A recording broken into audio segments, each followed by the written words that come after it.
Our channel சாரா ஸ்ரீஷ். எல்லாருக்கும் வணக்கம். நம்ம இன்றைக்கி என்ன பார்க்க போகிறோம் அப்படின்னா, நம்ம வீட்டில் பழைய பேங்கிள் இருக்குல்ல, அந்த பேங்கில் வச்சு த்ரெட் பேங்கிள் எப்படி செய்கிறது அப்படிங்கிறத பற்றி தான் நம்ம இன்றைக்கி இந்த வீடியோவில் பார்க்க போகிறோம். இந்த சில்க் த்ரெட் பேங்கிள் செய்கிறதுக்கு என்னென்ன திங்ஸ்லாம் தேவை அப்படிங்கிறத பார்த்துடலாம்.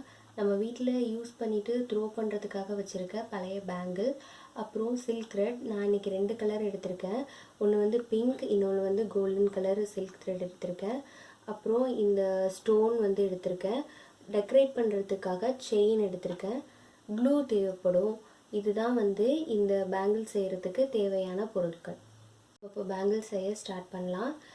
நான் இந்த பேங்கிளில் மார்க்கர் வச்சு மார்க் பண்ணியிருக்கேன். இதை 2 பாகமாக பிரிச்சிருக்கேன். நம்ம எப்பொழுதுமே டபுள் கலர் நூல் யூஸ் பண்ணி ஒரு பேங்கிளோ இல்லை இயர்ரிங்ஸோ நம்ம செய்யும் போது நீங்கள் பேனாவால் இந்த மாதிரி மார்க் பண்ணிவிட்டு டிசைன் நூலை நீங்கள் சுற்றுனீங்க அப்படின்னா உங்களுக்கு ரொம்ப ஈஸியாக இருக்கும். அதனால தான் நான் இந்த மாதிரி பெண்ணால் 2 பேங்கிள்லையும் மார்க் பண்ணியிருக்கேன். இதை மார்க் பண்ணதுக்கு அப்புறமா நம்ம இதில் சில்க் த்ரெட்டை சுற்ற ஆரம்பிக்கலாம். நான் சில்க் த்ரெட்டு வந்து 20 டைம்ஸ் ஒரு அழுத்தமான நோட்டில் சுற்றி க்ளூ வச்சு பேஸ்ட் பண்ணி காய வச்சுருக்கேன். இதை கட் பண்ணி எடுத்து இதை நம்ம பேங்கிளில் பேஸ்ட் பண்ணிவிட்டு சுற்றலாம். இப்போது நம்ம மார்க்கரால் மார்க் பண்ண பிளேஸில் க்ளூ வச்சுட்டு இந்த கோல்டன் கலர் சில்க் த்ரெட்டை இப்போ அந்த பேங்கிளில் பேஸ்ட் பண்ணிடலாம்.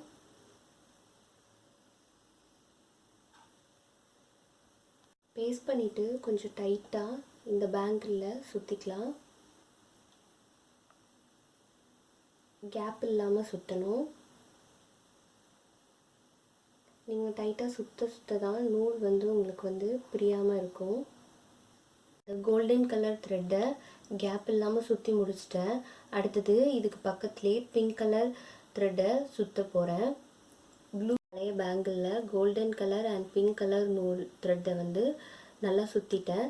இப்போது இதை நம்ம டெக்கரேட் பண்ண வேண்டியது தான். இந்த கோல்டன் சைடில் வந்து நம்ம பிங்க் கலர் த்ரெட்டு ஒரு 7 டைம் ஒரு நோட்டில் அழுத்தமான நோட்டில் சுற்றி எடுத்த 7 டைம் சுற்றி எடுத்த ஒரு த்ரெட்டை வந்து சுற்றி ஒட்டிக்க போகிறோம்.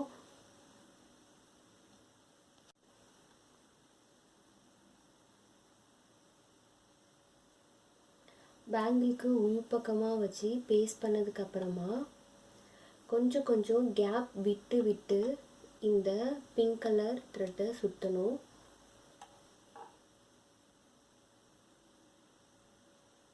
இந்த அளவுக்கு கேப் விட்டு விட்டு கொஞ்சம் நீங்கள் சுற்றணும் டைட்டாக. இதில் கொஞ்சம் கொஞ்சம் கேப் விட்டு பிங்க் கலர் த்ரெட்டை சுற்றி எடுத்துக்கிட்டேன். இதே மாதிரி நான் இன்னொரு பேங்கிள் செஞ்சு வச்சுருக்கேன். இப்போது இது 2 பேங்கிளையும் நம்ம க்ளூ வச்சு பேஸ்ட் பண்ணிக்க போகிறோம். மாதிரி நம்ம 2 பேங்கிளையும் ஒன்றா வச்சு பேஸ்ட் பண்ணி கொஞ்சம் நேரம் இதை காய வைக்கணும். காஞ்சதுக்கு அப்புறமா நம்ம இங்கே இருக்கிற கோல்டன் செயின் அப்புறம் இந்த ஸ்டோன் வச்சு டெக்கரேட் பண்ண வேண்டியது தான் இந்த பேங்கில். இப்போது நம்ம ஸ்டார்ட் பண்ண இந்த பிளேஸ்லேயே க்ளூ வச்சு இந்த பிங்க் கலர் ஸ்டோனை இதில் பேஸ்ட் பண்ணிட வேண்டியதுதான்.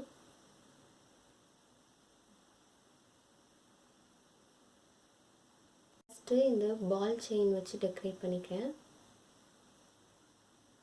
கோல்டன் கலர் பால் செயினை நம்ம பேஸ்ட் பண்ணதுக்கப்புறமா அடுத்தது நம்ம இந்த ஸ்டோன் செயினை அதை சுற்றிலும் பேஸ்ட் பண்ணி டெக்கரேட் பண்ண போகிறோம்.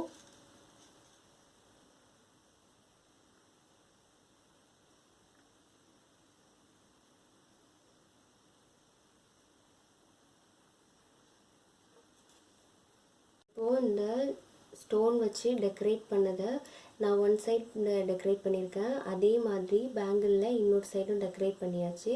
டெக்கரேட் பண்ணி முடித்ததுக்கப்புறம் இந்த சென்டரில் உங்களுக்கு கேப் தெரியும். இந்த கேப் தெரியாமல் இருக்கிறதுக்கு நீங்கள் இதே மாதிரி கோல்டன் கலர் செயினை வச்சு இந்த கேப்பை ஃபில் பண்ணி மறைச்சிரு.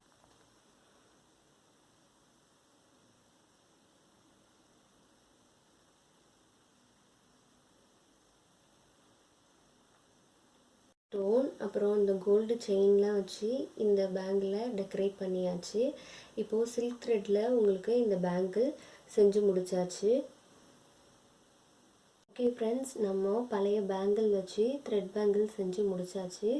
இந்த வீடியோ உங்களுக்கு பிடிச்சிருக்கும் அப்படின்னு நான் நம்புகிறேன். மறந்துடாமல் எங்கள் சேனல் சாரா ஸ்ரீஷை சப்ஸ்கிரைப் பண்ணிடுங்க. மறந்துடாமல் பெல் ஐக்கானையும் கிளிக் பண்ணிவிடுங்க.